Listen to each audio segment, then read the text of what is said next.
नमस्कार दर्शक बंधु आपण समस्त को मो चैनल को पुणी थे स्वागत करुच्ची। 12 मई सोमवार बैशाख पूर्णिमा।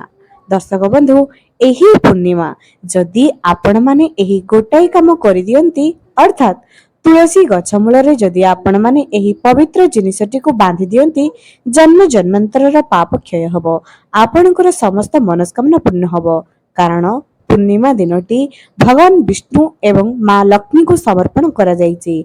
जदि आपण माने एही पूर्णिमा दिन तुलसी रे एही गोटे जिंस को बांधी दियंती तेबे आपणकर समस्त मनस्कामना पूर्ण हब एवं तुलसी गछ जहाँकि भगवान विष्णुଙ୍କର अत्यंत प्रिय अटे। बिना तुलसी रे भगवान विष्णु पूजा को स्वीकार भी करि नथांती। एबे दर्शक बंधु जदि आपणक घरे तुलसी गछ अछि एही उपायटी आपण माने तुरंत करि दियंतु। एहा आपणकु चमत्कारी फल प्रदान करिवो। तुलसी गछ मूल रे जदि आजिर दिन चुपचाप एही गोटाई जिनिस को पोति देबे आपणकर समस्त घर वास्तुदोष दूर हब मनस्कामना 24 घंटा भितर निश्चय पूर्ण हब। तेबे चलंतु केउ उपायटी आज आपण मानकु कहिबे ताहा भल भाबरे सुनिदबा। ता आगरु भगवान विष्णु को मानुथिले कमेंट सेक्शन रे जय मां लक्ष्मी लिखंतु। चैनल को सब्सक्राइब करी वीडियो को बहु मात्रा रे शेयर करंतु जाद्वारा अन्य माने मध्य एही उपायटी काली रे दिन रे निश्चय करि परिबे। एबे दर्शक बंधु आपनक घर तुलसी गछ अछि कि नाही कोन आपण माने पूजा करूछंती तो एही पूर्णिमा दिन मां लक्ष्मी को प्रसन्न करिवार सबुठारु श्रेष्ठ दिन अटे। पूर्णिमा दिन जेहेतु शरत पूर्णिमा रे मां लक्ष्मी जन्मोत्सव पालन करा जाए एवं सही समय रे गजलक्ष्मी पूजा मध्य होई थाए। एही सेथि पई पूर्णिमा दिनटी भगवान विष्णु सहित मां लक्ष्मी पूजार्चना द्वारा मां लक्ष्मी कृपा आपण माने पाई परिबे। एही पूर्णिमा दिन जदि गोटाई चावलर दाना शिवलिंग रे चढ़ाई दियंती एवं किछि महु शिवलिंग रे जो व्यक्ति चढ़ाई दिए ता घरे लक्ष्मी सदा सर्वदा विराजमान होई रही थांती। एबे चलंतु जानिदबा जे तुलसी गछ मूल रे आपण माने कोन करिवे। दर्शक बंधु पूर्णिमा दिन आपण माने निज घरर मुख्य द्वार रे किछि हळदी सिंचन करंतु। निज घरर एरुंडी बंध जहाँकि मुख्य द्वार पाखरे रहिछि दुई पटे दुईटी स्वास्तिक करंतु एवं किछि हळदिया चाउल दुई एरुंडीर दुई पार्श्व रखि दियंतु। लक्ष्मी नारायण को उद्देश्य रे सुमरणा करंतु। मां लक्ष्मी को घर को डाकंतु। कुहा जाए मनर भाव को ईश्वर सबुबले सुनि थांती। सबुबले मन पवित्र रखी ईश्वर को डाकंतु। एही पूर्णिमा दिन निज घरर मुख्य द्वार रे गोटे स्वास्तिक जहाँकि हळदी सिंदूर रे अंकन करंतु। निजे निज हाथ रे अंकन करंतु एवं निजर घरर मुख्य द्वार रे ठीक डाहाण पटे गोटाई दीप लक्ष्मी नारायण को उद्देश्य रे निश्चय जालंतु। पूर्णिमा दिन अलगा केउ दिन रे आपण पूर्ण कुंभ बसांतु किमा न बसांतु पूर्णिमा दिन तो पूर्ण कुंभटी निज घर रे मुख्य द्वार रे निश्चय बसांतु एवं सही पूर्ण कुंभर जल रे किछि कंचा क्षीर गोटाई धान एवं किछि हळदी निश्चय अर्पण करंतु। लाल पुष्प रे सही पूर्ण कुंभ को सजाई दियंतु। दर्शक बंधु यह आपणक घर को पवित्रता आनी थाए। जेतेबेले पूर्ण कुंभ बसाइबे सही समय रे कहिबे जे मो घर को शुभ अतिथि मानकर आगमन हेउ एमिति कही मुंडिया मारिबे। सबुबेले मां लक्ष्मी को सुमरणा करुथिबे। पूर्णिमा दिन तुलसी गछ रे आमे केउ जिनिस आजिर दिन रे बांधिबा द्वारा आम घरे मां लक्ष्मी स्थायी वास करिवे। एबे जानिबा तुलसी गछ मूले आपण माने कोन करिवे। गोटाई मोली धागा जहाकू मोली बा धागा बोली कहा जाए आपण माने कोन करिवे ताहाकू पिसा जाइथिबा हळदी पानी रे सकाळू सकाळू बुड़ाई करी रखि देबे।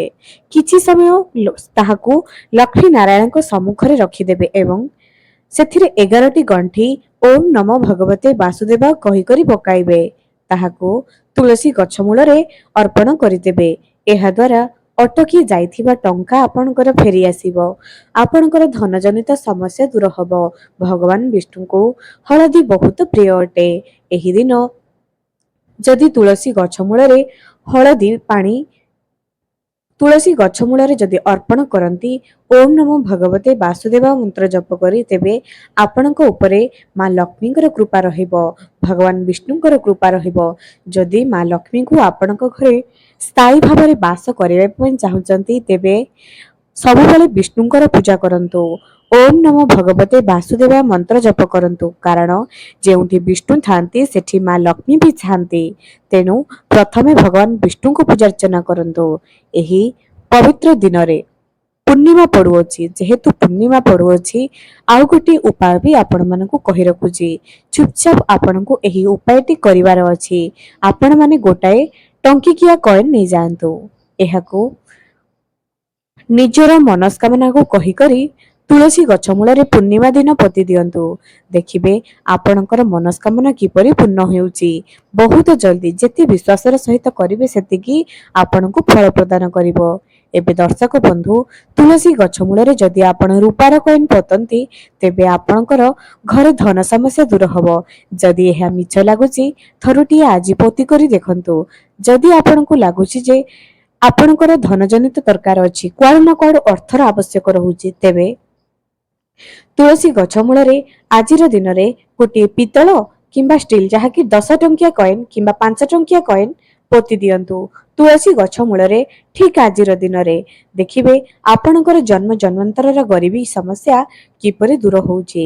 ଯେତେବେଳେ ତୁଳସୀ ଗଛ ପୂଜା କରୁଛନ୍ତି ସେଠିରେ ଘିଅର ଦୀପଟିଏ ତ ପୂର୍ଣ୍ଣିମା, ସଂକ୍ରାନ୍ତି, ଏକାଦଶୀ ଏହି ଦିନମାନଙ୍କରେ ନିଶ୍ଚୟ ଅର୍ପଣ କରନ୍ତୁ। ଯେତେବେଳେ ବି ପର୍ବପର୍ବାଣୀ ଆସୁଛି ତୁଳସୀ ଗଛ ମୂଳରେ ଦୀପଟିଏ ତ ନିଶ୍ଚୟ ଅର୍ପଣ କରନ୍ତୁ।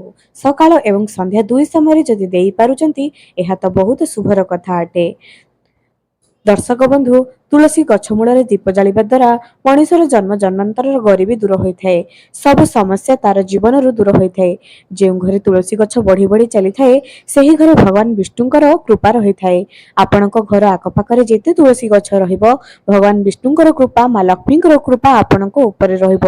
ତୁଳସୀ ଗଛ ଯେତେ ସତେଜ ହୋଇ ସୁନ୍ଦର ହୋଇ ବାହାରିବ ଏହା ଆପଣଙ୍କୁ ବହୁତ ପ୍ରକାରର ବାସ୍ତୁଦୋଷ, ପାରିବାରିକ ସମସ୍ୟା ସବୁଥିରୁ ଦୂର କରିବ।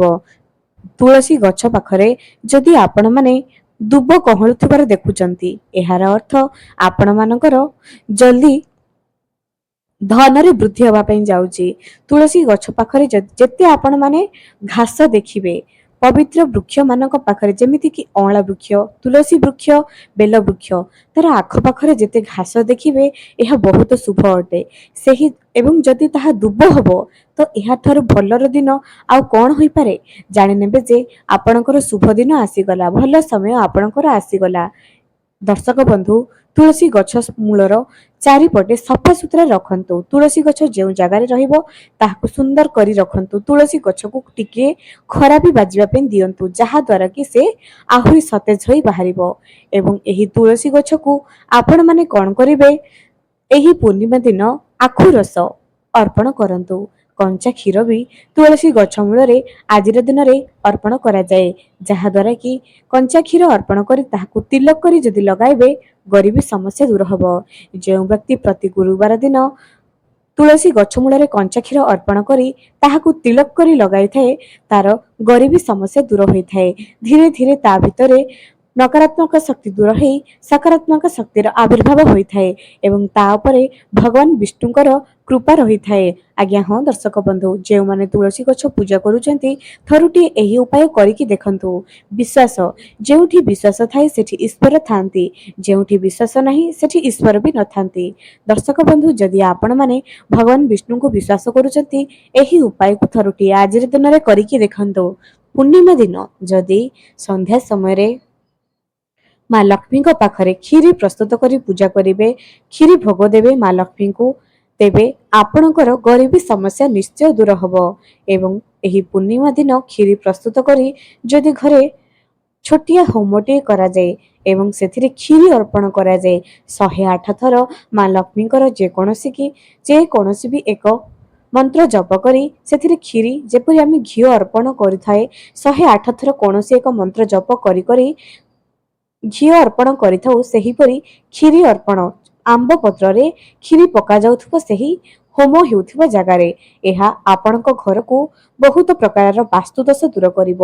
ଯଦି ଆପଣମାନେ ମଧ୍ୟ ଏପର୍ଯ୍ୟନ୍ତ ଚ୍ୟାନେଲକୁ ଦେଖିଲେଣି, ଏହି ଭିଡ଼ିଓକୁ ଦେଖିଲେଣି, ନିଶ୍ଚୟ ଏହି ଉପାୟକୁ କରି ରଖନ୍ତୁ।